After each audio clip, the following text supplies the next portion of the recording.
The noise started sometime around mid-morning. Marin had been on the sofa reading, her book propped at the angle that had become necessary once her stomach made the previous angles geometrically impossible.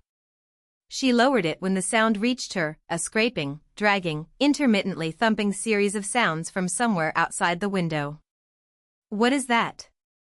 "The servants are working," Elmi said, from her position near the door, without looking up. "What kind of work makes that sound? Shall I ask them to be quieter?" "No, Marin sat up, which was a project, and accepted Elmi's extended arm without embarrassing either of them by pretending she didn't need it. "I want to see." She went to the window. She stood at it for a moment. Then she closed her eyes. Then she opened them again, because closing them had not changed anything. Sebastian was directing 7 servants in the removal of pebbles from the garden path. The pebbles were being individually extracted from the clay and placed in a pile to the side. In their place, carpet. Red carpet, thick and slightly formal-looking, being laid with the focused effort of people who had been given very specific instructions and intended to follow them correctly. Behind Sebastian, rolled and waiting, enough carpet to cover a considerable portion of the duchy. "This," Marin said, "is because of yesterday." Elmi said nothing, which was confirmation. Yesterday, she had caught her foot on a small stone while walking through the garden. Elmi's had caught her before anything happened. She had mentioned it to Gerard later, in passing, intending to compliment Elmi's reflexes. She had not anticipated this. "My little bud," she said, quietly, to her stomach, "your mother should have kept her mouth shut." She turned from the window. "Where is Gerard?" Elmi's hesitated. This was unusual enough to be alarming. "He is," a pause. "Carving wood." "Carving wood." "Yes." "Since when does Gerard carve wood?" "Since this morning, I believe. He says it's for you and the baby." Marin looked at her for a long moment. "Take me to him." The corridor had been changed since last week. The paintings were gone, removed by order of the Duke, on the grounds that frames had corners, and corners were a liability. The porcelain vases were gone, similarly, and for the same reason. The carpet underfoot was new, softer than the previous one, and Marin had not been consulted about any of it. She walked through the quiet, decornered corridor and composed herself, because she needed to be composed for this conversation, and followed Elmi's to the back of the palace. The workshop was in a small hut near the Knights' Cemetery, a building she had not known existed until 30 seconds ago, which meant it was also new. Through the open door she could see Gerard, sleeves rolled, bent over a piece of wood with an expression of absolute concentration. There was a faint aura around his hands. He was using his ability to carve wood. Marin stood in the doorway and looked at this and felt simultaneously exasperated and helpless with love, which had become a familiar combination.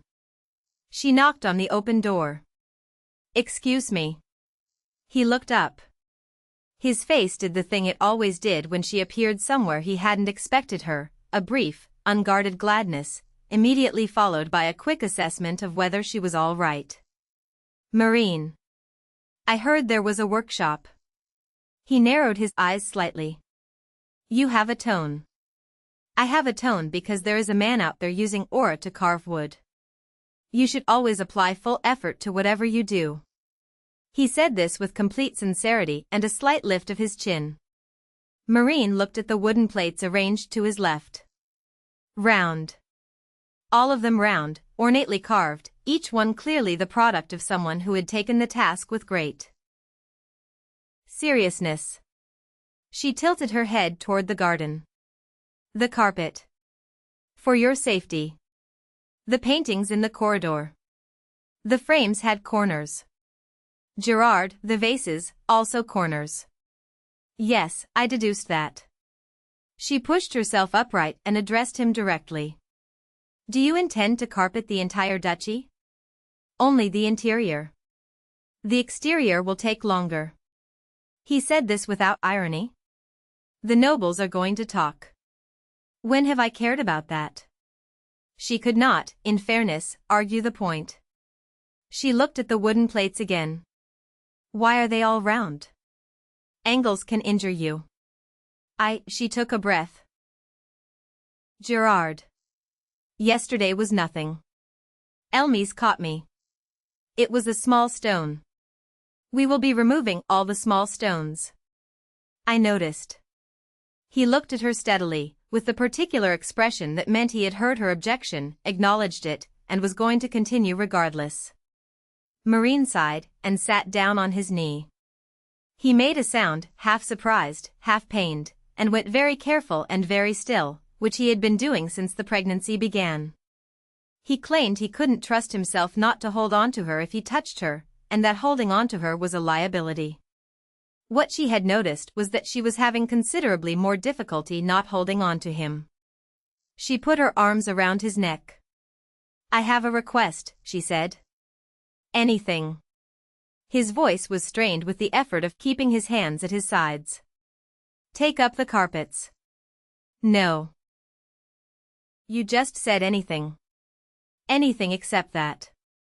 He did not quite look at her. Your safety is not negotiable. What happened yesterday was an accident. A very small accident, managed immediately by Elmies, with no consequence whatsoever. We are ensuring there are no further opportunities for accidents. Gerard.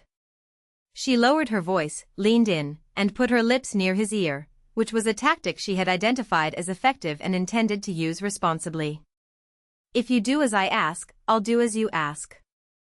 I have nothing to ask. I think you do. He turned his head, carefully, as though managing a hazardous variable. What do you mean? I spoke with the doctor this morning. She felt her face warm. She said it's permitted now. The bed. That thing. The hands that had been carefully not touching her found her waist. Are you certain? Yes. So if you take up the carpets, Elmies. To the office. His voice had changed register entirely, to the low, direct one that did not admit argument. Kai, with her. Gerard, Marin. He turned to her with burning, intent eyes. There is no one within sensory range. She pressed both hands over her face. Somewhere, two servants were processing information about their employers that they had not requested. You said you'd take up the carpets, she managed. He pressed his forehead against her neck, the gesture he made when he was past pretending to be composed, and said, against her skin, I'll consider it. That's not, I'll consider it favorably. She made a sound that was not entirely dignified and hit his shoulder with her fist, and he laughed, quiet and real and entirely for her, and said, fine. 20 hours. Gerard sat outside the room and heard everything, despite every effort to reduce his range. Her voice came through regardless, not words, just the sound of her, and 20 hours of it had done something to him that he suspected he would not fully account for until much later. He had made a list, at some point during the 4th hour, of every decision that had led to this moment. The list was not kind to him. He sat with his elbows on his knees and his hands clasped and added to it methodically. Around the 17th hour he stopped making the list and simply sat. Around the 20th hour, silence. Then, small, indistinct, entirely new. A sound like nothing he had heard before, from inside the room. He raised his head. Elmies opened the door. Her face, which was usually arranged into professional neutrality, had acquired a quality he had never seen on it, something soft, briefly undisguised. Your Grace, she said. You may come in. Marin? She's well. He let out a breath he had been holding for approximately 4 hours and went inside. The room smelled of effort and exhaustion and something that hit him in the chest when he thought too precisely about what it meant, what she had done, in this room, without him, while he sat outside and made lists. Her hair was damp. Her face was flushed with residual exertion, her lips swollen from hours of managing herself without making more noise than she could help. She was looking at him. Gerard, she said, in a voice worn thin with use, and his name had never sounded like that before, low and hoarse and addressed specifically and entirely to him. He went to her. Pushed the damp hair from her face, the way he always did. Then he looked at her. Her eyes, which were always clear, were bright in the specific way of someone who has been through something and arrived on the other side of it and found what was waiting there. "I love you," she said. "I love you." He said it immediately, without thinking, which was the only honest way to say it. "Marin. He stopped. "I won't put you through this again." "I won't look," she said. She shifted the bundle in her arms toward him. He looked. Small. Very small, smaller than he'd understood was possible, wrinkled and flushed and apparently in the process of discovering that the world outside was louder and colder than the one inside. One fist curled loosely. A face still working out what expressions were for. "Beautiful," he said, which was the truest thing he had ever said.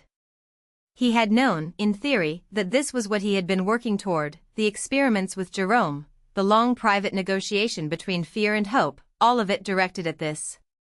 He had not known what it would feel like to look at it. It felt like understanding something he had not previously had the language for. "Look at his mouth," Marin said softly. "When he smiles, it looks like yours." The child's fingers closed around hers. Marin's face, already incandescent with exhaustion and relief and something too large for a single word, went softer still. Gerard looked at the two of them. His wife.